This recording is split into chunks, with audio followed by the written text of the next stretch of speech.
mau husnul khotimah di waktu sakaratul maut, Nabi menjelaskan mau tukum kama ta'isun, kau akan mati seperti apa kau menjalani kehidupan itu.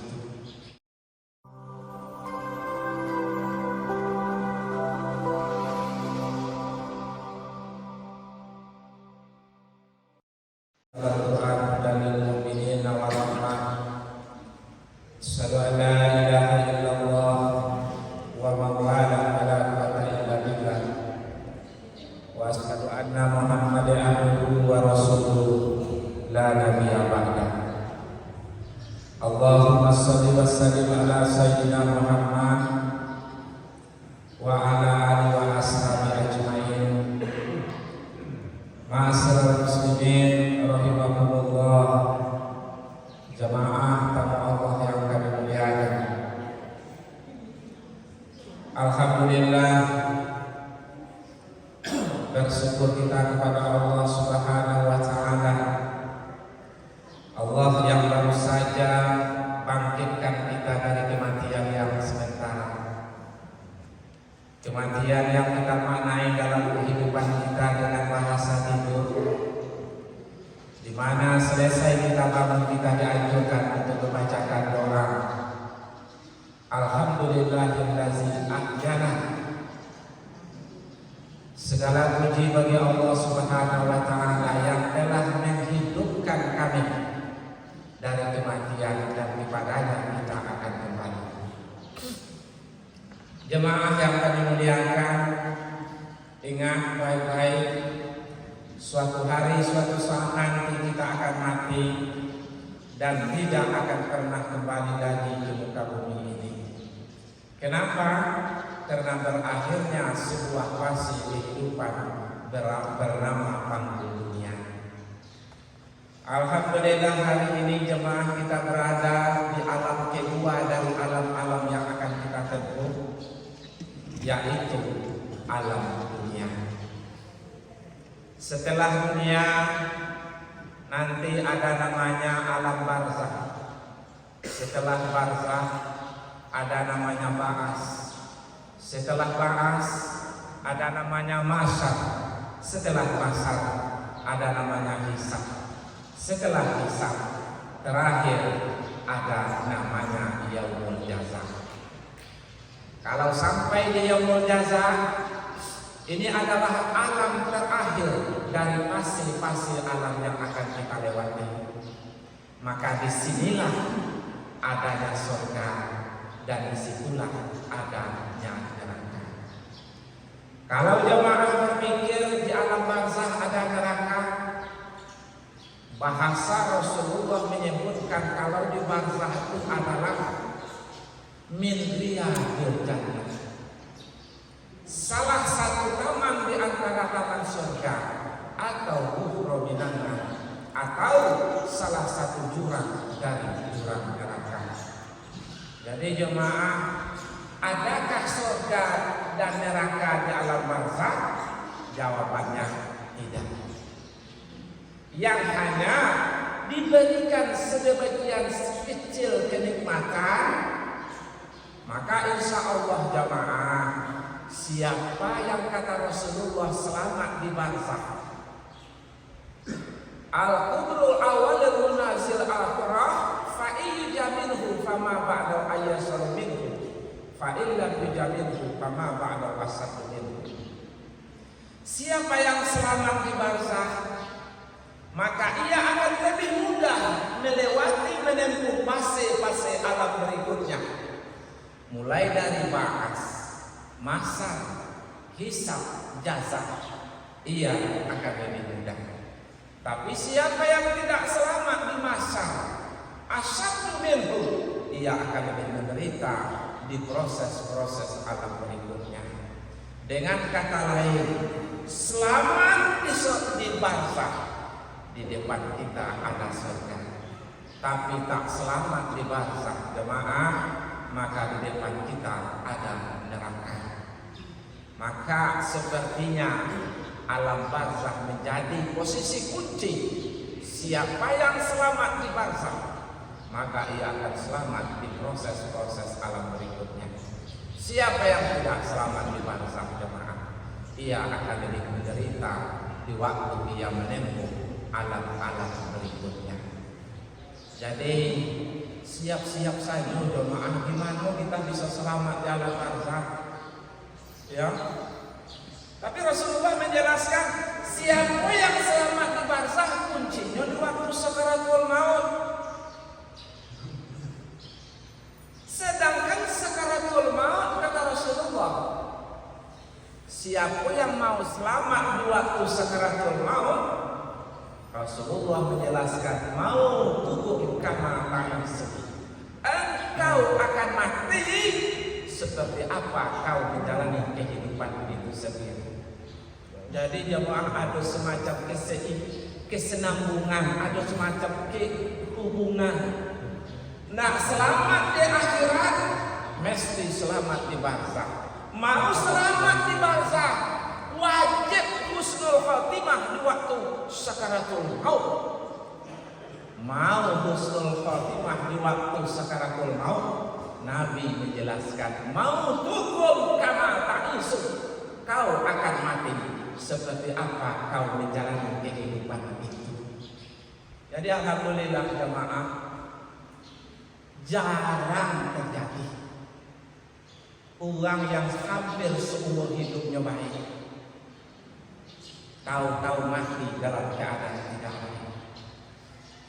Dan mustahil juga terjadi orang yang hampir seluruh hidupnya menumpuk-numpuk maksiat, tahu-tahu di ujung-ujung hayatnya husnul khatimah. Kenapa? Bertentangan dengan hadis Nabi tadi. Mau tukum kama ta'isu, kau akan mati seperti apa kau menjalani kehidupan itu. Kalau elok, di penghujungnya insya Allah elok. Tapi kalau elok jemaah, ingin nanti di yaumul ba'ats Nabi menjelaskan yang masuk kulun nas ma mata'alaihi, manusia itu akan bangkit di akhirat jemaah sesuai dengan kecenderungan amalnya. Bisa jadi nanti jemaah kita bangkit masih berbentuk manusia, bisa jadi nanti kita lahir di yaumul ba'ats sudah tidak berbentuk manusia. Nauzubillah jemaah. Ingat, neraka pernah berjanji kepada Rasulullah, kalau neraka hanya akan menyiksa makhluk-makhluk yang sudah tidak berbentuk manusia. Kalau makhluk itu sudah tidak berbentuk manusia, ingat, neraka tidak pernah berjanji kepada Rasulullah untuk tidak menyiksanya. Kalau kita nanti jemaah terlahir berbangkit di yaumul ba'ats masih berbentuk manusia, neraka alhamdulillah pernah berjanji kepada Rasulullah untuk tidak menyiksa manusia-manusia atau makhluk-makhluk yang masih berbentuk manusia. Jadi amalkanlah amal yang diperintahkan kepada manusia. Insya Allah nanti jemaah kita akan bangkit seperti manusia.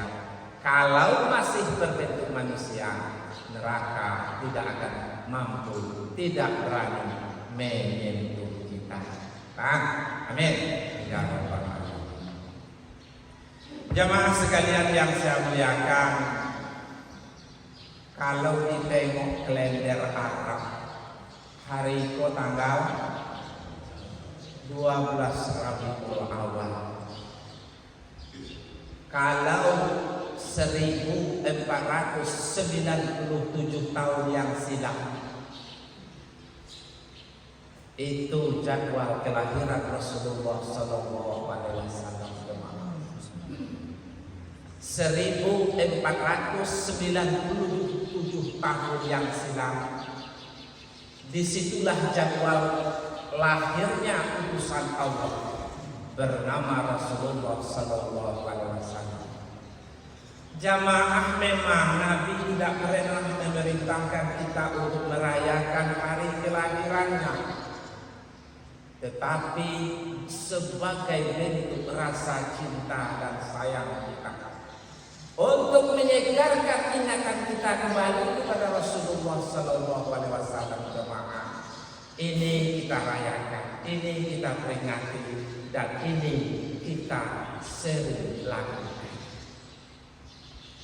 Jemaah, pagi ini, subuh ini sedikit saya ingin menceritakan kerangka kehidupan Rasulullah Sallallahu Alaihi Wasallam.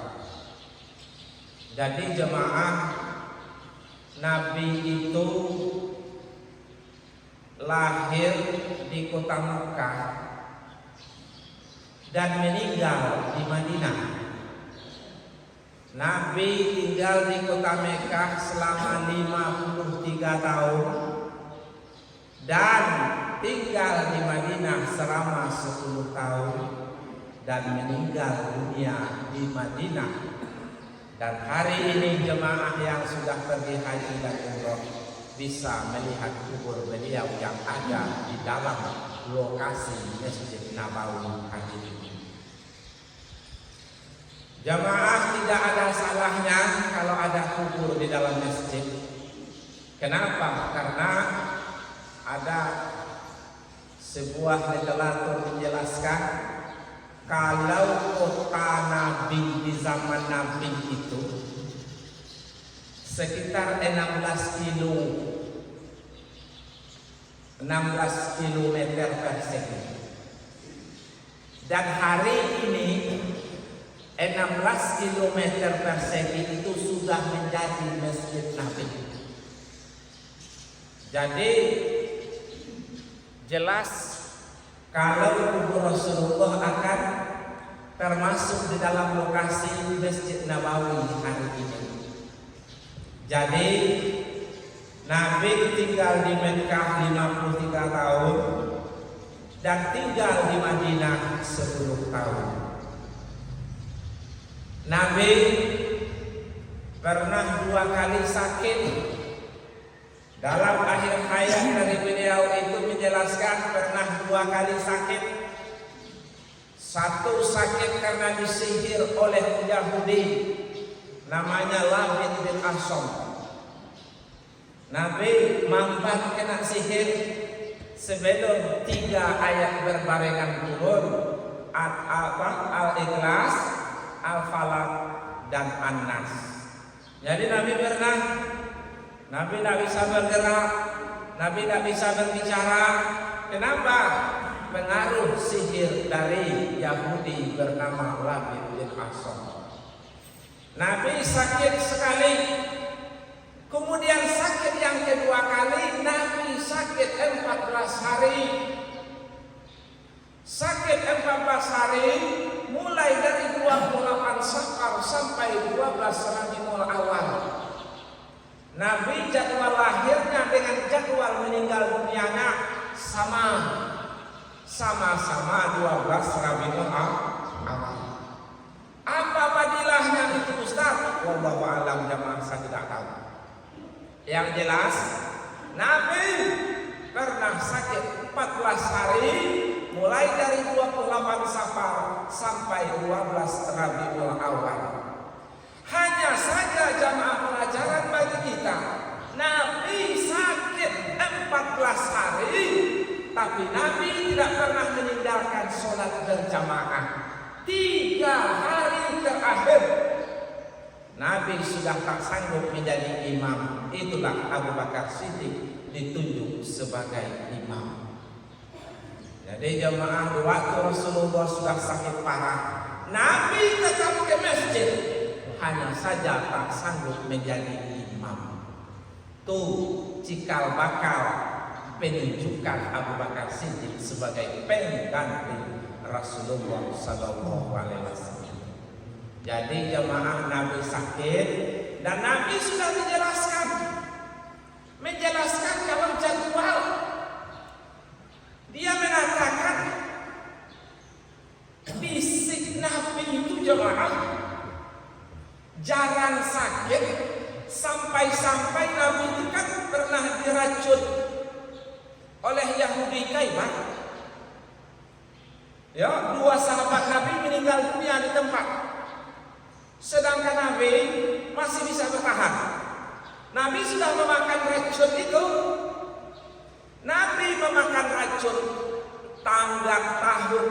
Hijrah baru mampan racun yang dimakan Nabi itu baru bereaksi di dalam tubuh Nabi itu 11 Hijrah.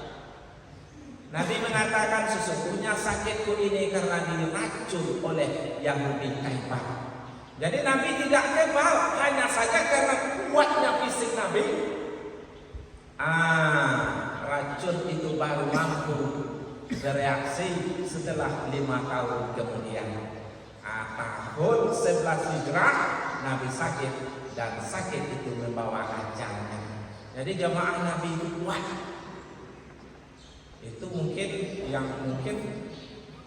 yang selama ini kita lebih menggambarkan kalau Nabi itu penyayang, lembut, penuh dengan pemaaf. Iya.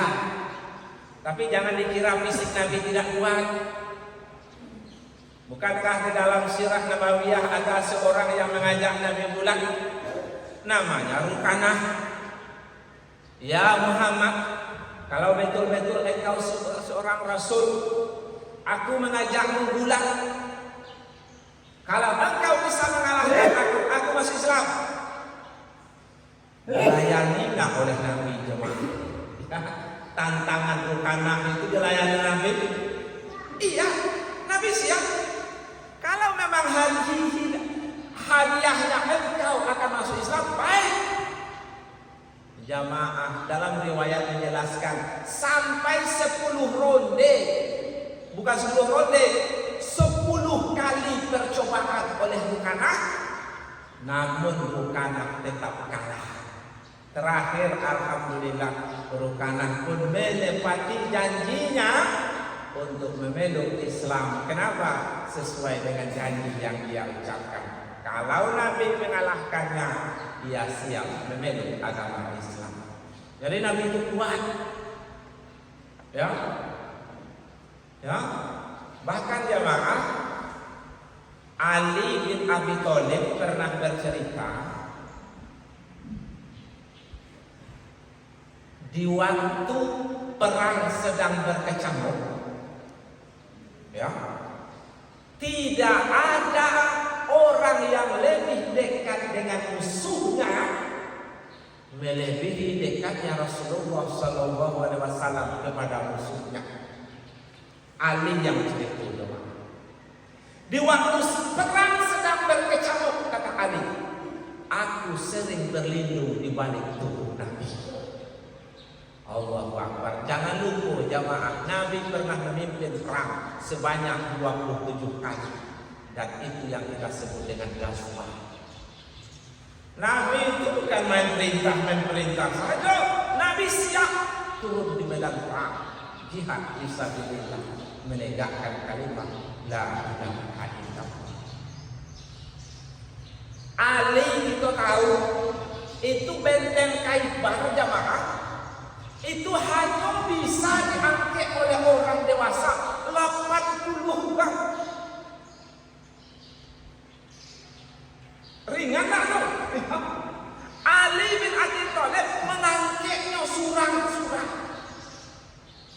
Tapi rupanya jamaah, di waktu perang sedang berkecamuk, aku sering berlindung di balik tubuh Nabi. Jadi Nabi itu kuat, iya. Masalah Nabi memaaf, iya. Nabi memaafkan Surakah bin Malik yang terang-terang membunuhnya. Nabi memaafkan Daksur, Nabi memaafkan Wahab bin Hasim. Ya. Kalau pribadi Rasulullah memaaf, iya, tapi jangan lupa Nabi memiliki visi yang amat kuat. Daksur meletakkan pedang di sisi Nabi, Nabi Muhammad, kalau kemarin kau menyakitkan karena ada sahabat-sahabat tuh, kini siapa yang bisa menyelamatkan aku, engkau dari pedang ini? Apa kata Rasulullah? Yang bisa menyelamatkan aku adalah Allah. Jemaah, rupanya kalau Allah itu diucapkan oleh orang-orang soleh, pengaruhnya beda. Kan tepalan dia Daksur, diambil Rasulullah pedang Daksur. siapa yang bisa menyelamatkan engkau dari medan ini wahai Daksur? Aku jawab Daksur, jemaah, Muhammad tidak ada kecuali engkau memaafkan. Daksur, anak masuk Islam. No, ayo udah, kok udah ngapain? Mudah memaafkan kita. Sarakah bin Malik mau membunuh Rasulullah di waktu peristiwa hijrah. Apa kata Rasulullah jemaah? Di waktu posisi Sarakah bin Malik dalam keadaan terjepit, Nabi mengatakan kepada Sarakah bin Malik, Sarakah, oh nak bang menyembunyikan posisi aku yang berada di siko ini. Jangan kau ceritakan kenapa orang kafir sibuk mencari Nabi di waktu itu. Tolong sembunyikan kalau awak bersogok di siko. Apa kata Sarakah? Bisa ya Rasulullah, tapi apa imbalannya? Nah itu bisnis utak-utak dunia. Apa kata Rasulullah? Sarakah, kalau kau mau tidak memberitahu kalau posisi aku berada di sini, akan kusarungkan mahkota Persia di kepalamu.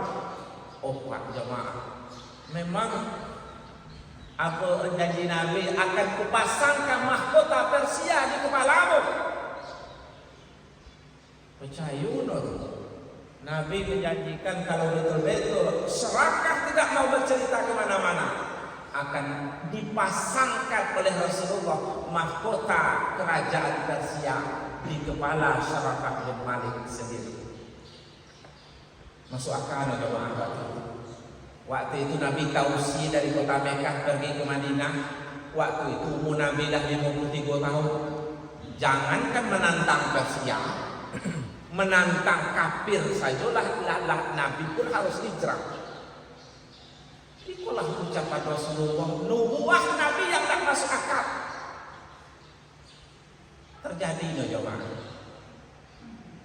Nabi apa kata Sarakah bin Malik? Baik Muhammad, akan kutunggu, akan kutagih janjimu.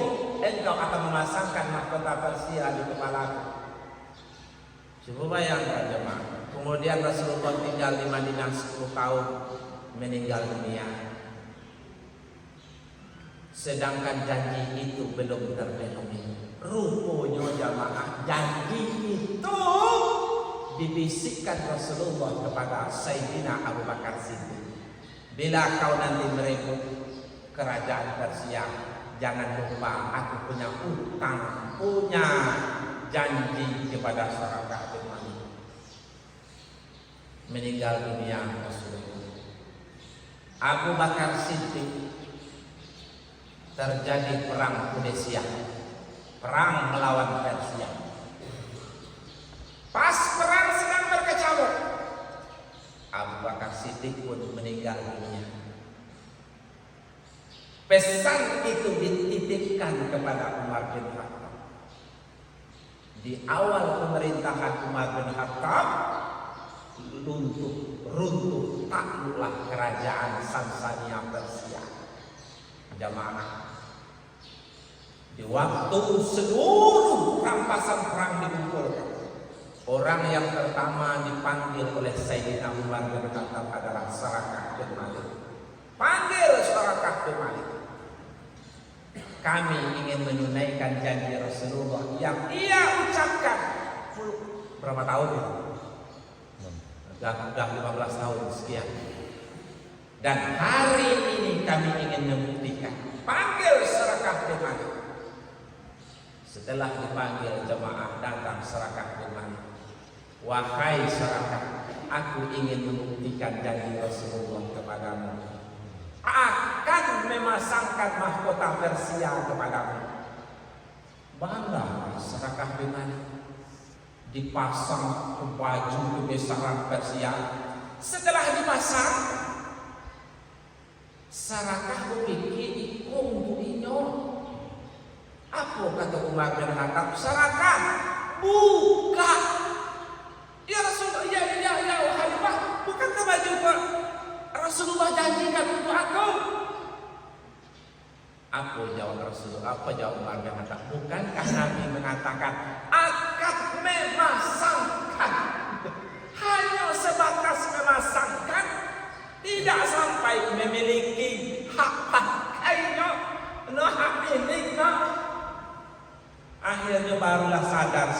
bin Malik, kalau janji Rasulullah itu hanya memasangkan. Terbukti jemaah, kalau apa yang dinubuahkan Rasulullah terbukti di suatu hari. Nabi pemaaf, iya, tapi jangan lupa Nabi orang yang amat Tuhan. Kemudian ada pula kisah Wahab bin Hasib. Eko sangat berambisi membunuh Nabi.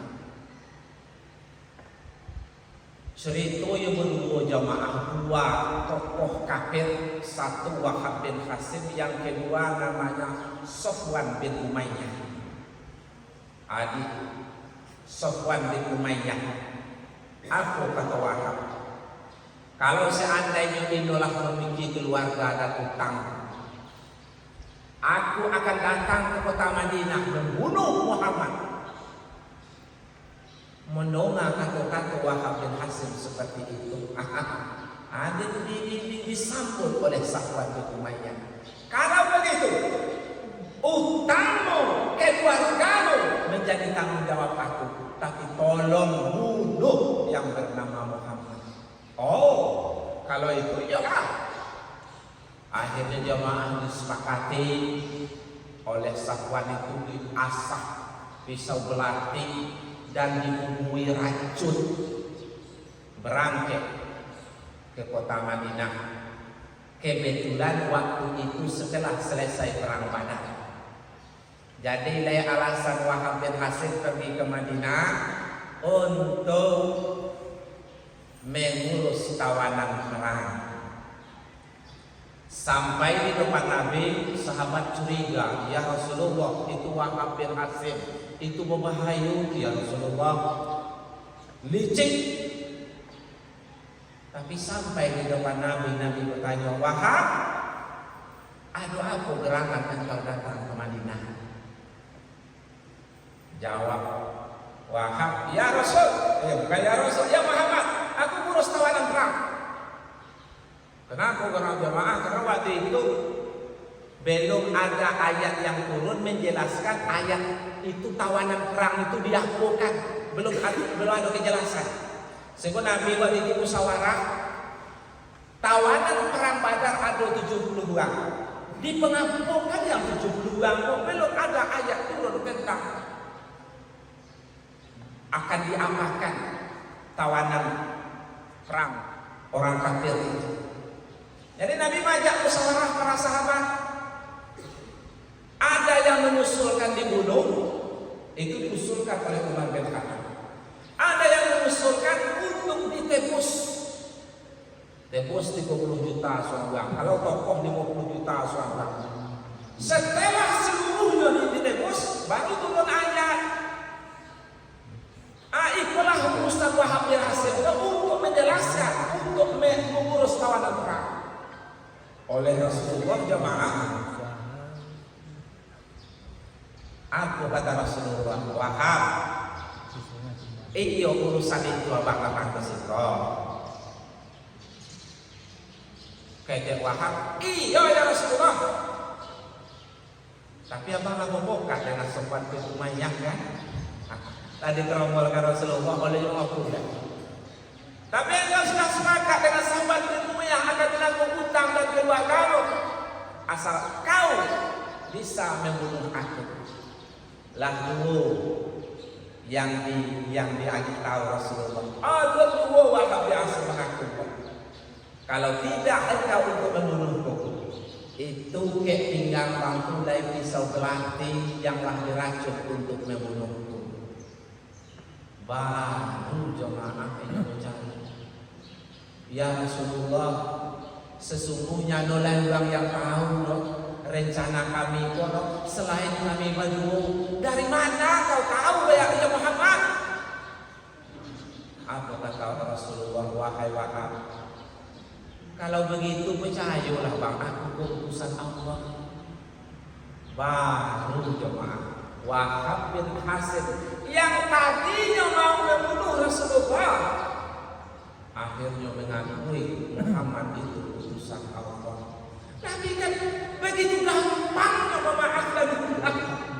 Ya, Kalau awak jamaah paling hebat, Pak, paling hebat bisa memaafkan, tapi belum bisa melupakan.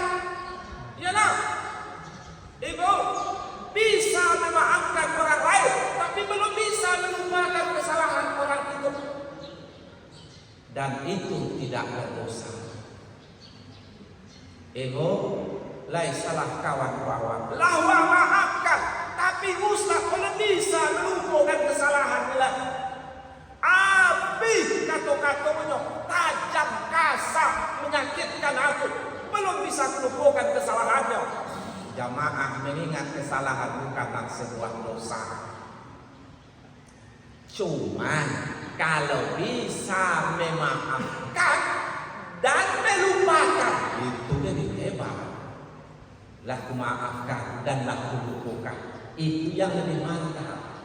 Tapi kalau bisa oleh jamaah, jangankan awak manusia biasa jamaah, Nabi pun pernah payah melupakan kesalahan Wahsi. Ingin salah Wahsi memang pada godang berjamaah. Apa? Membunuh Hamzah bin Abdul Muthalib di waktu perang Uhud. Ini sekedar membunuh jamaah, dimutilasi deh oleh Hamzah. Jasad Hamzah itu dimutilasi. Tahun 2003 boleh jamaah kan ada video pembongkaran jasad Hamzah bin Abdul Muthalib. Ustaz Adi Hidayat dari Indonesia diberi kehormatan untuk bisa hadir menyaksikan jasad Hamzah bin Abdul Muthalib. Ada videonya 2003 boleh jamaah ya hadir di situ. Ada video, memang betul jamaah, jasad Hamzah bin Abdul Muthalib itu dipotong-potong, terutama anggota wajah, perutnya dibuka. Ada video, ya. Itu kan Raja Wahsi terjadi di tahun ketiga Hijrah, perang Uhud. Di tahun 9 Hijrah Wahsi masuk Islam, datang kepada Rasulullah minta maaf atas kesalahan masa lalunya. Apa kata Rasulullah waktu itu? Wahsi, kesalahanmu sudah kumaafkan, tapi jangan kau tampakkan wajahmu di depanku. Kenapa? Aku takut. Aku membenci saudaraku sesama muslim. Artinya apa jamaah? Nampak Wahsi tabayang pamannya. Aku takut ada perasaan benciku terhadap seseorang muslim.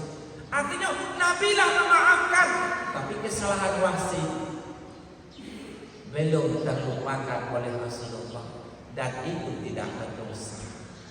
Jamaah ini ya, Nabi berat melupakan kesalahan Wahsi, bukan karena dirinya, tapi karena saudaranya sesama muslim, Hamzah bin Abdul Muthalib.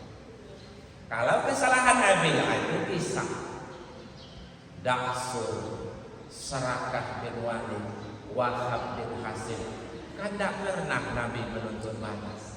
Tapi kalau Hamzah, jamaah jangan lupa ya, satu-satunya jenazah para syuhada perang Uhud yang disolati Nabi sampai 70 kali itu Hamzah. Yang selebihnya disolatkan Nabi masuk ke dalam kubur, disolatkan Nabi. Yang jasad Hamzah kata Rasulullah, letakkan pamanku selalu di situ. Jadi 70 kali Rasulullah menyolatkan, jenazah pamannya tetap belum diangkat dari posisi itu. Jadi sayang memang posisi itu. Ya. Jadi jemaah, memang kalau bisa memaafkan sekaligus melupakan. Tapi no bisa no jemaah. bujuk hati awak jamaah agar mampu memaafkan kesalahan-kesalahan orang lain.